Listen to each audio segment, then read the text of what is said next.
Hello everybody and welcome to the Austrian Grand Prix, and what is special is it's a new show. Welcome to the race review. Alongside me is Megan Birch as well, and my goodness, wasn't it a race to kickstart the 2020 season, Megan? Yeah, the only person that didn't change position is the race winner, Valtteri Bottas. Not once did he lose the lead of that race. He took off from the start and took victory overall. Right, to begin with, let's take a look at how they finished then in the Austrian Grand Prix, the final classification. Valtteri Bottas is victorious from second place driver Charles Leclerc, although he finished fourth on the road actually. Lando Norris gets his first ever podium in Formula 1. He finishes in third place. Lewis Hamilton comes home in fourth after a 5-second time penalty for contact with Alexander Albon. Carlos Sainz is fifth, Sergio Perez sixth after speeding in the pit lane under the safety car, followed by Pierre Gasly seventh, Esteban Ocon eighth, Antonio Giovinazzi ninth, and Sebastian Vettel rounds out the top 10 and only gets 1 point. Nicholas Latifi, the last finisher on the road, in 11th. Counted because they completed 90% of the race distance is Danny Kvyat and Alexander Albon. However, out of the race officially it was Raikkonen, Russell, Grosjean, Magnussen, Stroll, Ricciardo and Verstappen. As you can probably tell from the sound guards a few seconds ago, it's very windy in our UK studio as we're here. Yeah. And if you look, the flags are even starting to move ever so slightly though. Don't worry, they can't actually move. But that's how strong the wind is here. Megan, what a Grand Prix to get us started back in 2020. That had everything in it. Yeah, I mean, my entire sheet is like full. And that's the notes you make for this show. Yeah, and during the safety cars I had time to draw a flower. There was a lot of safety cars. It's a very beautiful flower that you did to keep your mind occupied under the safety cars. 3 safety cars in all in the race as well, but it was a pretty bad day. So Megan, why don't you take us through it lap by lap on your little lap chart you've got there before I give you what happened throughout the race? Well, lap 11, Verstappen stalls in pit. Lap 14, Verstappen is officially out due to engine and I think it was sensor issue. It was a sensor issue, for Verstappen as well. His engines were going a bit as well. That happened a lot today, for everyone else's information. Lap 21, Ricciardo officially out of the race due to, engine problems. Yeah, that was just mechanical. We still don't know what actually happened with him. I'm guessing it might be the gearbox. We were thinking that. We've waited for official confirmation. We're now going to check into that for tonight. Lap 22, Stroll is out due to a sensor issue and a possibility of a engine problem. Yep. Seems to be the main focus of today. And safety car out for lap 22. That was for Kevin Magnussen, wasn't it? Or was that Debris? That was due to Stroll spinning. Yes, that was it. Stroll having the spin, yeah. Safety car, I already said that. Safety car in lap 30. That's 8 laps. The wind is very powerful here, as you can see. It's really throwing the flags I feel around. like that's going to try and hit me in the head, but don't worry, I've had a whole entire cabinet shelf fall on my head once. Yes, she's fine. I was 4. She's fine. I've also fell on a fire. It wasn't on, it was an electric fire. Yeah, there's a long story that we'll get into throughout the season about that. I hit my head a lot. Told you. I'm fine though. Continue then, what happened after the safety car? Magnussen out lap 24. I put it in the wrong order. Yes, so. it was that, yeah. Russell and Grosjean out both on lap 51. They literally went 10 seconds after each other. Dominoes falling. There was an 11 lap run where we just had cars retiring again and again and again and again. Yeah, and it's Raikkonen out lap 55, and I put next to it, "We'll go bye-bye." Yeah, the wheel falling off the front there. Anything else from the race? Oh, yeah. Go on. Safety car out lap 55 because of the wheel. The wheel and Raikkonen's car on the pit straight.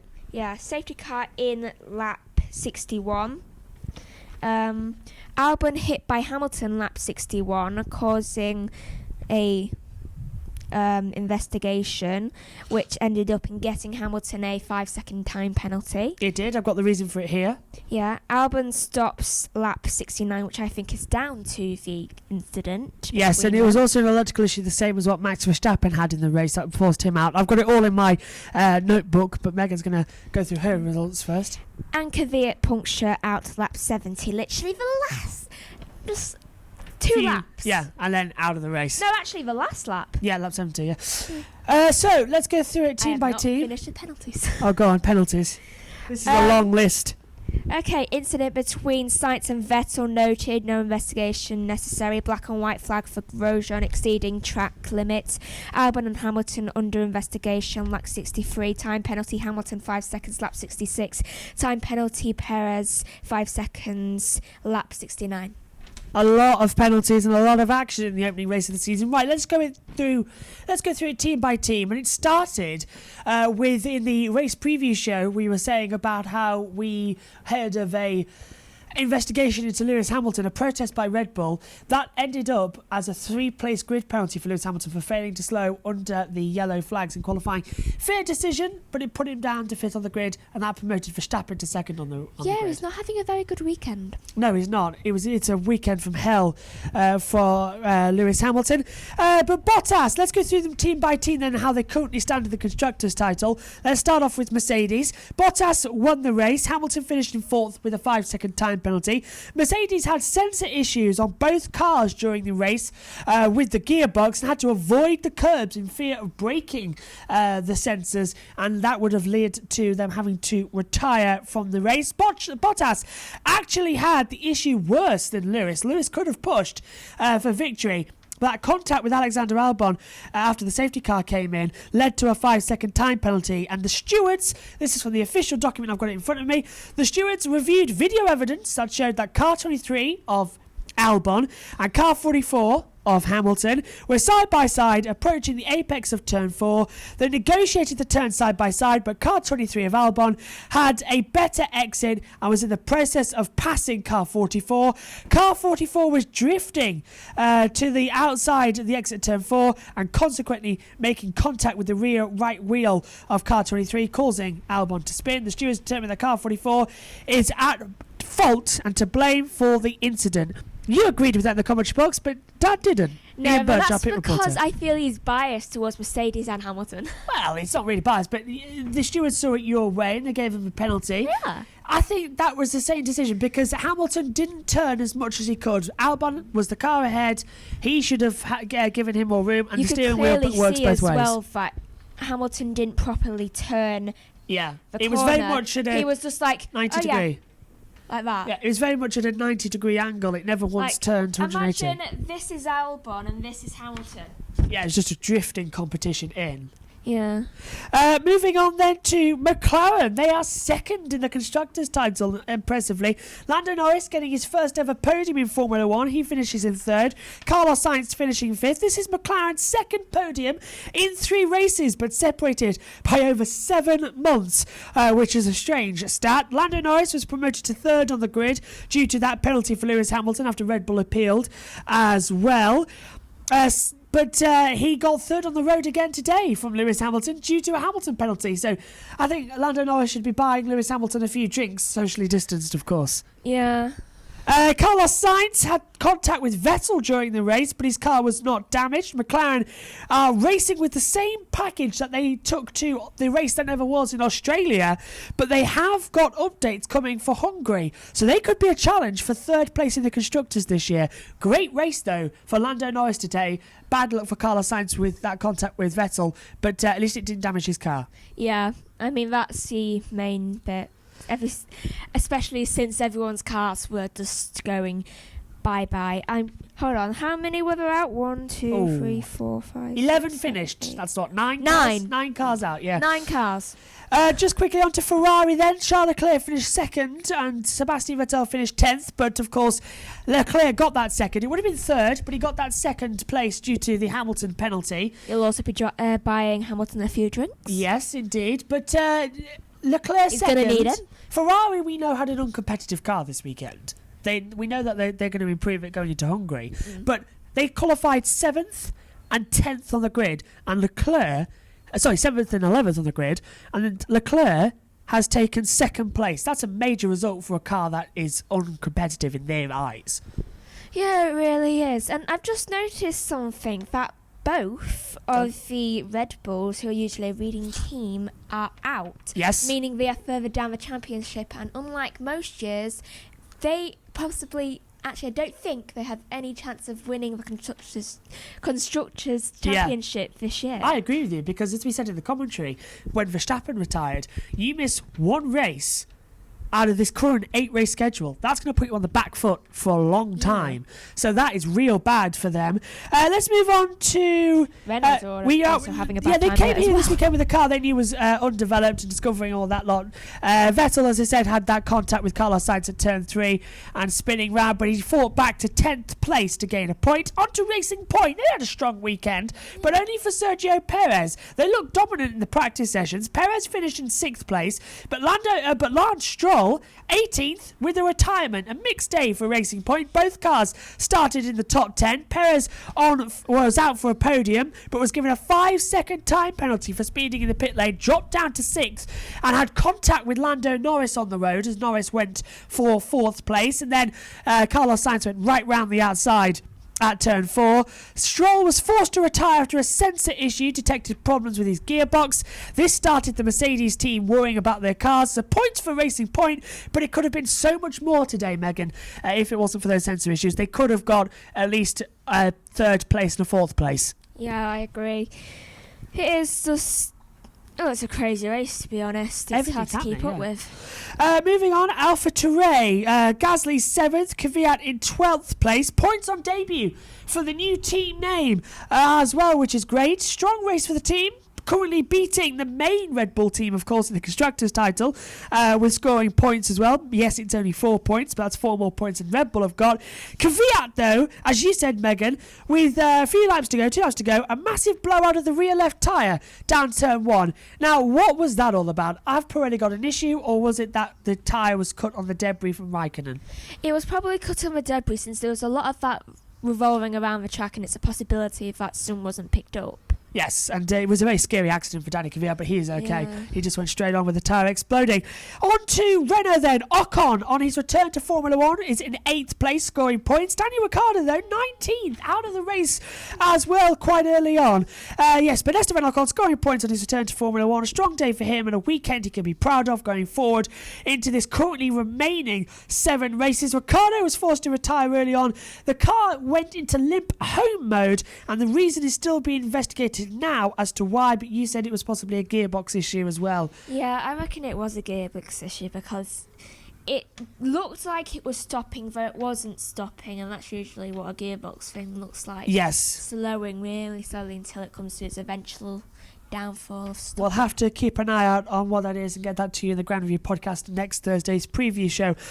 4 teams left now. On to Alfa Romeo. Giovinazzi finished in 9th. Kimi Raikkonen 14th with the DNF. Giovinazzi gets 2 points on the board for the 9th place today.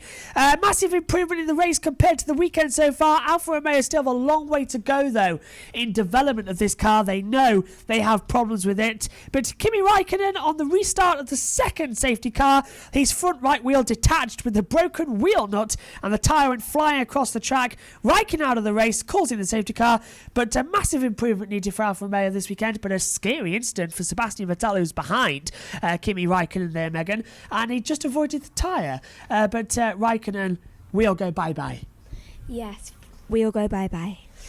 Moving on to... sorry, were you going to say something there?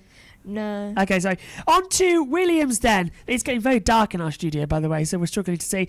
On to Williams then, who Nicholas Latifi on his Formula 1 debut started 20th, finished 11th on the road, so close to the points. I said in the commentary, only one more car needed to fall out, and Williams would have got a point. That is so unlucky. I think if one more car fell out, then it would have been Gasly, since he was a bit slow. Yes, it would have been Gasly because he was going slow on the last lap, as you said.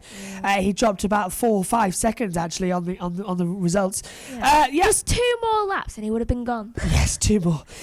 So close to the point today for Williams, but a strong result for Latifi on his debut after starting 20th, as I said. 3rd career retirement for George Russell today after his car lost all power and caused the 2nd safety car of the day. And like with Alfa Romeo, a lot of improvements needed at Williams, but a good result for once the team and a positive step for next weekend as well. Yeah. But just going forward, very unusual that we saw quite a lot of mechanical issues going wrong with the cars today. Yeah, Not only in Formula 1, but also in Formula 2. Yeah, I mean, there was... Sorry if you saw that bird flying by. Is he We've got gonna? a nest, as we said all weekend, and it's just flying around right now. Megan. He's probably annoyed. Yes, that does. Yeah. There was 3 safety cars and Only 5 yellows. those. So And it's that's 3 of them that Yeah. turned into safety cars. Unbelievable, isn't it? dramatic. Lots of mechanical issues. That bird interrupted us. A lot of mechanical issues this weekend as well. Is that just first race back after 7 months off, the technical gremlins getting into the cars, or is that something we've got to be worried about these new 2020 cars? I think we should be worried about it because no way that's just a coincidence. I mean, these cars have been basically put on ice since Yeah. Australia, and they haven't been able to test drive them as much Yeah. throughout. And everyone knows when a car isn't driven around as much, then they start to go bad. Yeah, the batteries all die out as well. I completely agree with you there as well. So that's going to be an interesting one. News just in, actually, from the Kimi Räikkönen. So this is breaking news. Kimi Räikkönen's, the stewards investigated why the wheel nut failed. They have breached Article 28.13 of the sporting regulations and released from a pit stop in an unsafe condition. The competitor, this is Alfa Romeo, is fined €5,000. The stewards has heard from the team representative and reviewed video and telemetry evidence provided by the FIA technical delegate, as well as the telemetry provided by the team. Having examined photos of the damaged wheel and the axle shaft, it is evident that the wheel nut of the front wheel got cross-threaded during the wheel change, which was not identified by the wheel gun operator. As a consequence, the right back wheel, well, actually it was the front, wasn't it? It was the front, so I don't know why that's wrong, went off the car when he was back in the race. The stewards accept, however, that neither the team nor the driver had the opportunity It was to a left realise. as well. Yeah, it was. It was, yeah. That the stewards accept that, however, that neither the team nor the driver had the opportunity to realise that the car was in an unsafe condition and therefore did not stop the car. Taking this into account, a fine of €5,000 is appropriate. I agree with that. Yeah, as long as it's not to Räikkönen himself. No, it's to Alfa Romeo. Might hurt the piggy bank, but it's only $5,000. In Formula One, where there's millions, 145 million cost cap, $5,000 is basically just like a pound to us.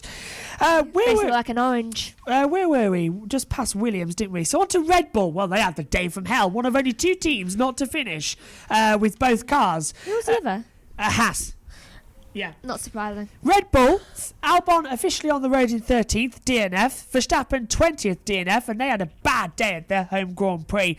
Verstappen challenging early on the Mercedes. He was on a medium compound strategy, so he's trying to one stop from the mediums to the hards and go longer than the Mercedes who were on the soft compound tyres. It could have worked, but again, a sensor issue and then an engine failure. And the car cutting out into anti-stall prevented it. Bad day. And the same then later happened to Albon as well. So, Megan, just asking you a question. Has Red Bull got a serious problem? Yes, they are no longer in the Constructors' Championship as As a everyone fight. else is Yeah, in a aware. fight. I mean, they may as well just take it lying down from now on because there's no way they're climbing back up from this. No, they've had a double DNF in a racing season that is already so short. I agree. It's going to be a massive struggle for them as well. Bad day for Albon.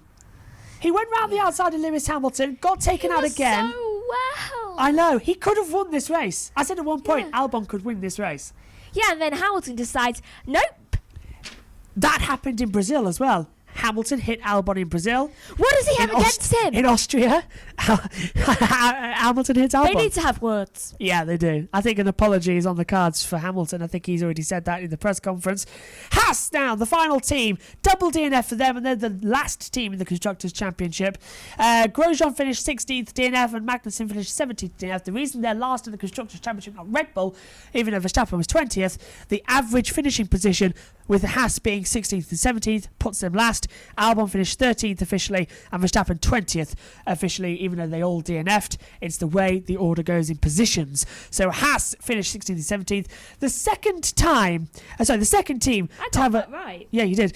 The second team to have a double DNF. Haas have sorted out all of the problems with its brakes again, but they thought finally, we've got some brake working. No, brake failures for both cars today, and then the telemetry goes off. They're just going to have to wait another year to try for the championship as well as Red Bull. It started very weird though, didn't it? Because Grosjean went off the track at turn 4 and he had to pit. He had put a wheel on the back of the gravel, spun the car around, had to pit for new tyres. Yeah, I felt like every single time a driver went in that pit, they never came out again. Yes, and then Kevin Magnussen, when being passed by Esteban Ocon, brake failed, rears locked, round he went, and the anti-stall came in and he was out of the race as well. That caused the first safety car on lap 26, I want to say. Yes. But bad day. And then Grosjean retired later on in the race as well. Megan, your opinion? This race, it's been chaotic as we finish it now. It's been chaotic.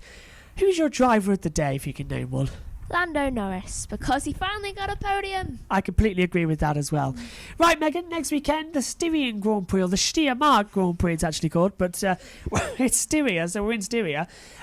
Same track, rain predicted. Could throw up everything again. Who do you predict is going to predict strongly next weekend based on this race? Leclerc. You're going for Leclerc? Yeah, I'm just hoping. I mean, I hope he does well in a... Rain's the great equaliser. Might help Ferrari out in a wet race. Yeah, might also help Sainz out. I still hold hope for Sainz. Well, it seems to be a good, because McLaren seems to be strong this year. Yeah. Right, let's take a look then at the drivers and constructors standings. So after one race, it's Valtteri Bottas leading the way on 25 points, Charles Leclerc second on 18, Lando Norris gets 15 points for third plus 1 point for the fastest lap, Hamilton fourth on 12, and then we get 10 points for Carlos Sainz, 8 for Sergio Perez, 6 for Gasly, 4 for Ocon, 2 for Giovinazzi, and Sebastian Vettel only has 1 point to his name. In the constructors standings, Mercedes lead the way, 37 points. McLaren on 26, the first time McLaren are up there in second place in the constructors for a very long time. And how mid-2000s is this? Because Ferrari are in third. It's Mercedes, McLaren and Ferrari, the top 3 in the constructors, 19 points to them. Racing Point only have 8 points to their name. Alfa Romeo 6, Renault 4, Alfa Romeo 2, and 3 teams without any points on the board so far are Williams, Red Bull and Haas.